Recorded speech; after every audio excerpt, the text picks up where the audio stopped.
welcome everybody to the Hey Bro Show. This is episode 17, rapid fire Q&A with myself and also David Atkins. It's an honor for me to be here because I consider and look at David Atkins as one of my best friends. Even though we live all the way across the country from each other, we have each other's back in life and in business. And I'm super excited to see him coming up here shortly in London for the launch. But I'm going to introduce him, and then we can get started on this Q&A. So once again, if you're hopping on, be sure to answer or ask us a question. We have a couple questions that we saved that you guys have asked us. But if you pop one on there, you might have a chance of getting an answer today. So first of all, David Atkins, sporting the T25 shirt, is an 8-star diamond coach. He's a diamond in his second business center. He's a Success Club legend for over 70 months. He's a 2-time elite coach. He's a 6-figure earner, and he's the newest captain of the New York City Police. But first and foremost, he is a husband to Kristen and a father of 3 beautiful daughters and one of my best friends. So, David, I'm going to turn it over to you, brother. Hey, my man. So, guys, I'm excited about this call. And Scottie throughout, let's do a rapid-fire Q&A. And I think it's great because I think a lot of people have so many questions with the business, with life. And I'll tell you, still have questions every day. And one thing I remember is they say, good leaders ask great questions. John Maxwell quote, which I think is so true. But let's talk about Scottie, who's a 14-star. Oh, my lab is about to knock my phone over. Sorry, dude, get away.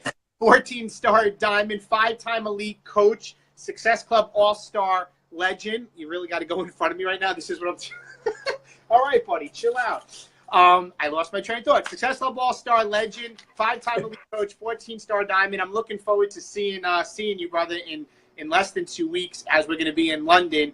But most importantly, he's a husband. He's a father of 5. And I just love the person he is. I can tell you guys, this has been a rough week in my life. For many reasons, and Scottie is one of the most disciplined people I know when it comes to family and business.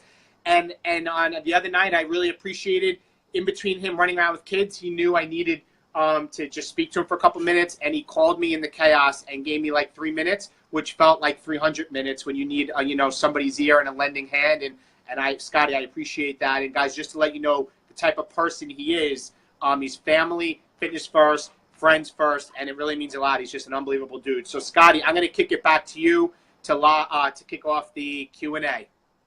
All right. So we asked the other day a couple questions on social media on different platforms, and I got some questions. So I personally picked one, and then if you guys ask a question, I'll be able to ask it or answer it for you guys. But the question I got was from Matt.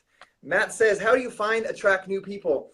So I want you guys to know what I did. I know who Matt is. I've met Matt in person before. I follow Matt's on my Facebook page. From time to time, I see Matt show up on my Facebook feed. And I want you guys to remember, when we're teaching and sharing with you guys, we mean it. We have empathy for you guys. We want to help you guys make better decisions in your life and be able to accomplish the goals that you want. So I give a ton of value to Matt for asking this question. But what I did, instead of just do a generic, this is how I find and attract new people, I looked at, okay, I see Matt on my Facebook. What do I know about Matt? And so immediately I sat back. I thought, I know Matt is a religious guy. He posts some quotes about his spirituality, about his religion, and I know that he's doing. I can't remember. I didn't know immediately, but I knew he was doing P90X or P90X3. That's all I know about Matt. And Matt lives like 15 minutes away from me, but from the outside, that's the only thing I know about Matt. And so I want you guys to think about that. That's the only thing I know. And if I'm not into Facebook or into doing Beachbody workouts or building a business or any of these things, it's just another, to me, Matt, it's just another somebody posting spiritual quotes. That's all I see. Just a person posting spiritual quotes and some motivational personal development quotes, but with no actual meaning behind it on how it relates to your life or who you are as a person. So it's really hard in today's time to get attention or to capture someone's attention. And to be able to capture someone's attention, you need to seriously be able to connect with them, or they read something from you and they'd be like, something where I would be like, Matt, man, I've been through that too. Like, I'm facing that trial right now. What is it that you're doing to overcome that trial? So I took the pleasure this morning of scrolling through 2 weeks of Matt's posts. And Matt, for you on this instance, I scrolled through your posts, and you have a post up a day, because this is your question on how do I attract people. I don't know anything about you. nothing about you other than that you're doing a P90X workout, P90X3 workout, that you've tried P90X, but that's it. That's all I know about you. And I know that you listened to a semi-annual conference last Sunday, and that's it. But you didn't teach me how that conference impacted your life or help you through a struggle you're going through. You didn't teach me, or I don't have any understanding on how or why you're doing P90X, how you got started, why it's important to you, why it's important that you're finishing it. So if you want to begin to attract and find people, it's important that you are telling stories about your life, about what you're going through, struggles that you're going through, so that you can connect with somebody. So someone can look at you and say, David, man, I saw that you are struggling with this. You're having a little bit of a hard time with this. This is the actions that you're taking. I think I want to follow David and see what he's doing so that I can try that, see if it helps me out in my aspect of my life. So as I think about that, I think a lot of times and I'm just going to answer this question and pass it back to David because I'm going to go a little bit deeper on this. I think a lot of time we are looking at, you're trying to run a business, you're trying to help make an impact in this world, leave your mark, help people live a healthier, more fulfilling lifestyle. But I think we're looking at the world as we want it to be, or as we believed it to be in the past, or what we think it should be, instead of looking at the world as it actually is today, like what's happening actually today in this world. And just to give you a simple example, like David and I are close to the same age, mid 30s to almost 40. And guys, back in the day when we were kids, we played video games. Kids are like, you're wasting your time. You playing video games is going to be a waste of your life. But you look today, I know kids that play video games now today, teenage kids, early 20s, that play video games that make $8 million a year, talking about their video games on YouTube and having Google AdWords placed on their videos that have millions of views, selling merchandise or t-shirts or caps to these people that know about their life of playing video games and teaching the secrets and tips and how they do that. So it's the truth of today, and a lot of people don't want to accept that. Another one is Kylie Jenner was just paid $1.3 million to post a picture on Instagram for somebody. A business paid her $1.3 million because she has a huge fan base, because of what she does and how she uses social media. They paid her $1.3 million to put one picture on her social media. So as I look at this, guys, Matt, what I want you to do, David, everybody that's struggling with this in social media, and especially this show is for the men, is to, like, a lot of times we're not into social media, guys. That's what we say, or I don't use social media, or I'm not using social media very much. It's just to really understand, but that's the reality of today. My dad is 60. He uses social media. He uses Facebook. He posts YouTube videos. He watches YouTube videos, and all these things. That's the reality of what we do today. So you got to put your story in front of people, not just some quotes, not just that you're doing a workout, but actually like talk about your life, talk about what you're doing. So find people, whether it's Beachbody coaches, whether it's people outside of Beachbody that are crushing it on social media, whether it's Instagram or Snapchat or Facebook or YouTube. See what they do, see how they portray their life, see how they talk, and then begin to emulate that with your own style. And guys, I want to be vulnerable with you guys. I have to continually adjust and adapt the way that I'm doing that today. Like I'm doing a daily family video log because I see people that share their family, or an individual that just documents their life, and people begin to follow them and they build a business out of it. So I'm doing that not to build like a separate business, but a way that I can attract people by showing who we actually are. Like for the first time, like I've never done anything really silly on Facebook other than put my pants on with no hands like 3 years ago. Like we're documenting our life, and Gabby was filming me. We were at a stoplight. She pulled out the camera, and I was just dancing and trying to get the old guy in the car next to me at the stoplight to laugh. And I was like doing this dance to the, like, getting crazy. But that's how I am in real life when I'm with Gabby, with my family. So I'm just portraying who I am, my personality a little bit more. So look at your life, make sure that you're doing that, getting yourself out there, and realizing that it's going to take being more than posting inspirational quotes, being more than just posting your thoughts about the book you read, but actually like telling little bits of stories about you and who you are. Like if you look at David's page, you know who David is.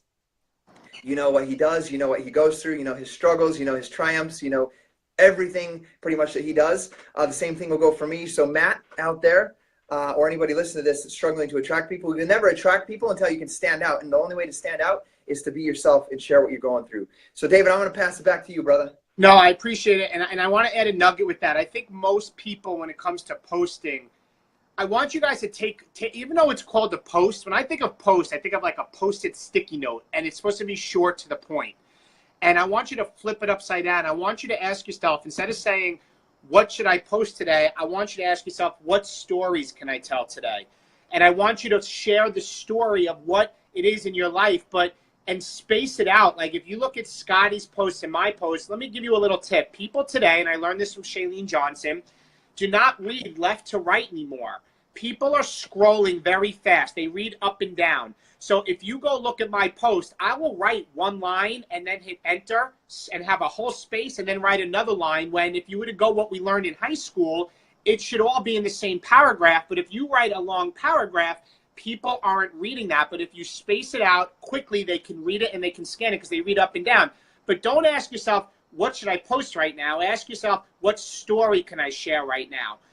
Or what video can I share with your life? Because people don't connect to the facts, or people don't connect to the program, they connect to the story. And Gary Vaynerchuk says, the best storyteller wins. So one question I saw that came up on my page, it's a very broad topic, but I want to apply it to what's going on in my life right now. And the question was, how do you become successful? I mean, that's such a broad question. But the thing that hit me real hard is that successful people do scary things. And what I mean by that is that we're willing to try things to learn to become better, knowing that we may fail, to know that this is what we need to do to take ourselves to the next level. And I think so many people, they let that stop them to become successful. So like right now in my life, there's two things that I started one in the last couple weeks and one in the past week. Number one is starting to do stories on Facebook, Messenger, and Instagram. I've never been a man of Instagram, but I know that's a big platform. And I know storytelling is big. And even now Facebook has stories and Messenger. So I'm starting to storytell my life. Quick little snippets. Kristen's starting to do it. I don't know really what I'm doing yet. I'm just documenting my life. And I know, but this is what's going on. And this is the place to be. So I'm willing to grow and learn. Is it scary? Yes. Am I making mistakes? Yes. Have I figured out how to have a call to action? How to get people to attract people? Not really. When I did do it right the first time, it bombed and stuff cut off and everything got screwed up. So that's number one. A second thing that I'm doing, and I just did a video on my page about it, and I just started this week to help me with balance in my life, that I've learned that all high achievers, very successful people in this world, meditate. So like when somebody asks me, what is you have to do to be successful, you have to be willing to work with what you have, with where you are, and do something that scares you. Meditation scares me, right? It scared me. I think it's a little bit of ego, which men have to get out of the way of. I don't do this hokey pokey stuff. It's not for me. But if you think about your mind right now, you are constantly in transition of thinking what you need to do today, what's going on in your life right now. You're always forward thinking. Now, forward thinking to plan ahead to be successful is important, but always having your mind moving forward is not. So learning to meditate this week, and I got an app, and I'll tell you guys, it's called Calm, C-A-L-M. And I've been doing it every day this week for 10 minutes. And normally in the morning when I get up at 4:50, I would start checking my inbox. And I realized Brendan Bouchard told Kristen this past weekend that your inbox is somebody else's agenda. And that was a big aha moment for me. And instead, my morning is for my meditation, to focus on myself. And I'll say, as a male, I did it this week, and it's been great. But my point is that successful question is so broad that I think that you just have to be willing to take where you are and do something that's scary with the position that you're in. And the other thing is that Kristen mentioned, because she got some questions on this, is personal development for people. A lot of people ask, to get to the next level, but it's the male ego again, that we're not willing to grow and we're not willing to learn. I can tell you, I read a book this week, The 4 Agreements, in 3 days. I can tell you that I'm reading High Performance Habits by Brendan Bouchard that was released. I pre-ordered it, that was released last week, and I'm diving into it because I want to be the best version of myself, and you need to be willing to grow. Like the person you are right now, guys, if you want to be successful, is not going to get you where you want to be tomorrow. So I haven't scanned the comments, Scottie, but that's my answers to that. I don't know if anything else came up. Otherwise, I have a good one for you. Yeah, I don't see any other questions on there. So what do you have, man? All right. So my question for you is: have you ever dealt with? Because I know it's something I've dealt with. Have you ever dealt with burnout? Burnout. Yeah. As you asked that question, I'm thinking like the first thing I thought in that, like I didn't even think about myself when you asked that question. I thought about sports players, like ones that go on and live their career and continue to grow and improve and crush it in their field, and what those that like have like 3 or 4 successful seasons and then they seem to disappear, or they seem to be won out by other people. So I've definitely felt in my journey, I've been on this journey for 7 years now.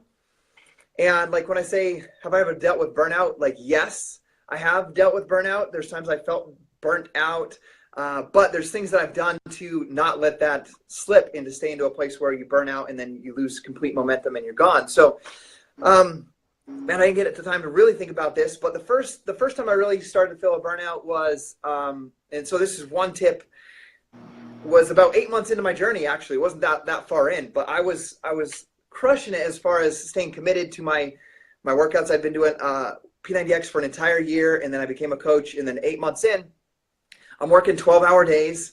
I'm raising my 3 little kids, ages 4, 2, and a newborn, while my wife's at work at night. And then I sit down every night at 8 to midnight, and I'm working. So I go to bed at midnight, wake up back up at 4:30, get to work at 5. So after 8 months of that, I felt extremely burnt out. And the main reason is because I hit my first goal. Like I hit my goal of matching my wife's income. So I knew that eventually I could bring her home. So I was no longer stressed about money. That was my why, my initial why of making enough money to replace my wife's income so she wouldn't have to work anymore. So after I hit that, like, because I believe that goal, that strong vision and why kept me energized through that time. So I never felt any sort of burnout, just doing it. Matched your income.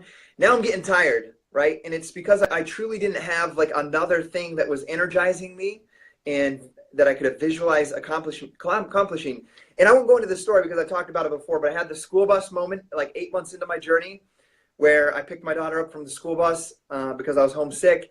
And like I had this moment that just stopped me in my tracks. And I remember thinking, man, how many moments have I missed like this, working 12-hour days? Like I've never put my kids on the school bus. I've never gotten them off the school bus. I miss every activity. And so I got this bigger vision for my life of how can I experience more of that or not miss any more moments like this? And that's when my vision became greater. So now I'm re-energized, right? I had this new vision pulling me. But guys, shortly after that, 14 months later, I continued to work, develop myself, grow myself, and I built a 6-figure income.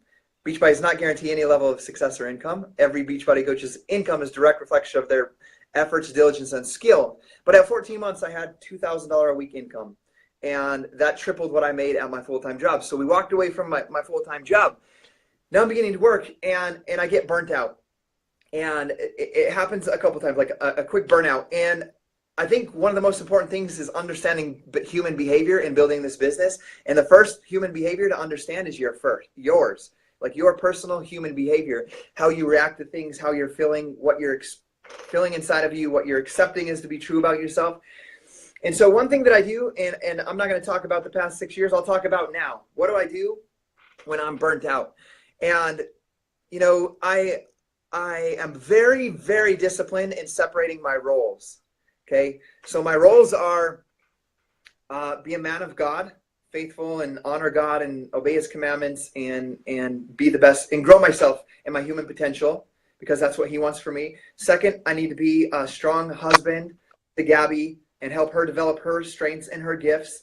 And then by doing that, that example is going to be a great way to parent my kids, is for them to see that example in that role. And then the third one is to build an incredible Beachbody business that continues to grow and thrive, and the vision of taking our team to 100,000 coaches in 5 years from now.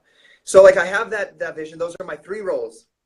That's it. So when I start to feel burnout, I have to look at my life and say, are there any activities I'm doing outside of these 3 roles that are causing more stress or taking time away from me? Because when you feel burnout, you're short on time, you're stressed about one thing or another. And so I have to look at these things, and is there an activity that I'm doing that's not aligning me with one of these 3 roles and purposes? For me, I played in a band. I loved music, but nowhere in my goal and my vision for my future was producing more albums, touring the world and leaving my family, None of those things. So I had to realize that although I loved that, and I love that feeling of playing in front of people, that it didn't take me towards one of those goals. It actually took away time from those 3 roles that I told you. So if I'm feeling stressed in one of those, I could be like, oh, I'm so stressed in this role of trying to build this business, or I'm so stressed in this role of trying to be a great father. I'm so stressed in this role of, obeying the commandments and teaching the kids at school, at Sunday school on Sunday, which was one of my roles. But in the matter of fact, I may be stressed because I'm staying up late on Saturday night, getting home from the gig at 2 a.m. and got to get up to teach my role at church, right? So I had to get rid of and eliminate things that didn't align me with my purpose or my end goals. So that's the first thing, is eliminate things in your life that don't align with any of your purposes or don't move you towards becoming a better version of yourself in those purposes. So that's the number one thing. The second thing that I do, and I do this twice a week, and it's going to go right back to what David said, but I'm going to hit it on a different aspect, and then I'll end you guys there because I could talk for like 20 hours on this topic, is David talked about meditation and like visualization, like meditating, slowing down, looking at what you want in your future and whatnot. I'm going to take a break and talk about meditating and what I do and being present and happy with who you are today. So that's what I do. So guys, there's days like every night at 8 o'clock, 8:30, when I'm done putting the kids to bed, I unplug. I don't do, like right now, this is my schedule. Because I work my Beachbody business from 6 a.m. to 3 p.m. and then 3 p.m. to 8 p.m. is my kids. And then 8 p.m. to midnight is Gabby. So you see how I have those all separated. One thing that's going to avoid stress or burnout is not to do the Beachbody stuff during the kid time, or not to do the Beachbody during the Gabby time, during the spouse time. So separating the time. But one thing that I will do is I will put in a little bit of my extra God time or time with my wife and my kids in place of my business. And I'll tell you guys specifically why. Because those 2 things come as top priorities over that third one. So they can come into there. But here's what I do. And it's going to seem cheesy. I know this show is for men, but I'm not embarrassed or ashamed to say it because it changes my life. So sometimes maybe some things are hard in business or something goes the way you don't want to go. I never react to it, first of all. That's going to eliminate stress. We could go on that on another tangent, but I'm going to stick to this part of meditation. Then I have the kids come home. I have to make sure that I'm present with them and not thinking about the business. But guys, by the end of the day sometimes, and you can relate to this, you go to work, maybe your boss is an a-hole to you. Maybe some of your employees were not doing what they should do, or maybe you had a bad customer experience, or whatever it is, or you messed up at your work and you're feeling bad, or you're feeling guilty that you messed an order up or shipped something wrong, or whatever it is you do in your role, or you made a mistake as a police officer that you should have done better. We can come home and beat ourselves up. And when we beat ourselves up, that causes stress. Okay? So guys, I make mistakes. I deal with things every single day. Just a small example, the other day, the pricing came out wrong for the UK, and people are upset and stressed, and I never felt a single moment of that. So you want to know exactly what I did? I didn't dive myself into the stress of what everybody was feeling. So how did that would cause burnout. Stress causes burnout. I'm just going to say it like that. Stress equals burnout. So what did I do? I was with my dad. We were doing some things up in the mountains, winterizing the cabin. And guys, normally what I do when my dad is driving, I work. And I did work, but I avoided that situation. But at the cabin, he's like, I'm going to go fish. And I was like, man, I got to solve this problem. I sat in the cabin, pulled out my laptop, and got ready to work. And I was like, you know what? No. Like right now, I need to become the best version of myself. And I grabbed a fishing pole, and I walked out, and I sat with my dad for 30 minutes doing something that I love. Right? And what did that do? I was able to come back. I was able to calm myself, think about the situation, gather the facts, gather the data, and come back and be able to teach and help people understand what happened. And then everything was good instead of diving in stressful. So that's one thing is fish. That's not embarrassing, guys. But fish, do something that you love.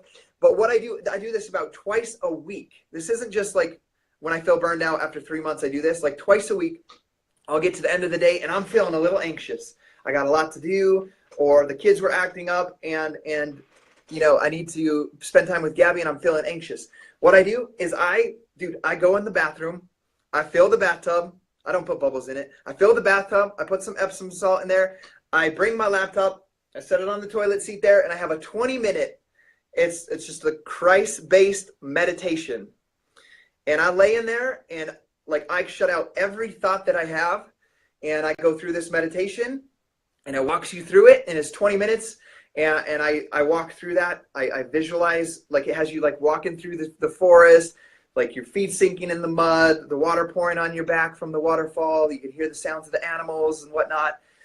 And instead of like David's meditation where you visualize in the future and whatnot, I become very present, and it walks you through moments of gratitude. Like, what are you grateful for?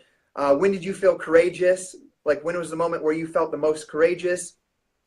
When did you feel the most loved and accepted? And it helps you remember and visualize those feelings. And I come out of there like the most peaceful person, and like no stress. Like, I'm very happy, present, and grateful for who I am and where I'm at in my current situation. So like doing that avoids any stress. Like, there'll be people that crush it, work hard, and then they get burnt out, and then they stop, or they're not performing at their highest level. I believe I can perform at that level because I do that thing. So to avoid burnout, David, to answer your question in a long way, is like I just slow down. Whether it's like laying in the bathtub or laying on your bed, you just got to have no distractions. I know that if I'm in the bathtub and I lock the door, the 5 kids aren't going to come in. So that's why I do it in there. Sometimes I think, okay, I'll go, like I've done it laying out on our trampoline in the backyard. I sneak out, the kids don't know where I'm at, and I set the laptop next to me, lay down, and I just visualize it. It just helps you become very present, very grateful in the moment. And burnout, I think burnout comes from thinking about poor choices you've made in the past, so you feel shameful or guilty about stuff you've done in the past, whether it's 30 years ago, 10 years ago, or last week. And another thing I think causes stress is thinking that you're not good enough or don't have enough time or to accomplish what you need to accomplish in the next week, or that you have too much going on in your life. And then that just helps me get centered and realize that I'm good enough, I'm doing enough, and I'm happy. Like, I'm grateful for what I have and where I'm at in life. So, Dave, there's your long answer. I love it. Burnout, that's what I do. I love, and you know what, guys? I'm learning now too. You always have to be learning. And 2 big nuggets I took away, and I want you guys that are watching to realize. Number one is now both Scottie and I basically meditate, right? So that's number one. I want you guys to realize that. That's 2 guys that were working hard to try to meditate. And number 2 is we separate our roles, right? And I think that's huge. And I've learned this week that so often I'm trying to wear 3 different hats at the same time, and that causes burnout. So separating your roles, how Scottie explained that. Guys, that is a golden nugget that he just dropped, because so often we're constantly trying to do too many things at once, and our minds cannot handle that. 2 last quick questions that somebody commented. I'm going to answer them and then kick it back to Scottie to close out. I can give quick answers. Number 1 from Kyle was tips on changing your quote-unquote circle of influence and plugging away even when people say no. Kyle, that's a great question, and I always think that comes most often from coaches when they're first starting out, and their circle of influence of people is not the caliber, or not caliber, not the type of people they want to strive to be, right? And I think the answer to that is, number 1, and I've mentioned this before, and I've read it in a John Maxwell book, I don't remember which one, but he said early on when you're trying to be successful, your mentors are the authors and the books that you read. So you need to be doing personal development, because that's going to give you the mindset to be able to get through when you feel by yourself and take your business to the next level. Number 2 is getting to live events, especially Beachbody events, because it's going to surround you by like-minded people. And number 3 is attending events outside of Beachbody. Kristen, my wife, it came back at another level caliber of a person that's impacted our marriage, impacted our family, things we're doing about setting our tensions every single morning, because she went to a live event and was surrounded by high-level people. So your circle of influence, you may not be able to choose it, but you 100% control on how you react and the things you can do each and every day. The next question to finish up with John, tips on a strong marriage while working the business. John, great question. My number 1 thing with that is communication. You need to be communicating with your spouse, not while being interrupted, not when the kids are around, but you need to communicate with them what your goals, what your vision is, and ask them, how can I in fact go about doing this for our family, but give you 100% undivided support, and make sure I'm in the fatherly role and husband role, which is the first priority, which is your family and your spouse. It means nothing if you have a wrecked marriage and a great business. Who cares? You need to have a good family and a good marriage. So you need to have communication. And if you go to the Coach Back office, last year, Kristen and I spoke at Coach Summit on a panel of spouses that have worked the business together and become successful, and how we did it with as a couple. And that, I believe, is still the back office, or it's on YouTube, and to look there. So those are the 2 questions that I saw. Otherwise, if there's nothing else, Scottie, I'm going to kick it back to you. This is a great call. I learned, guys, a lot of golden nuggets.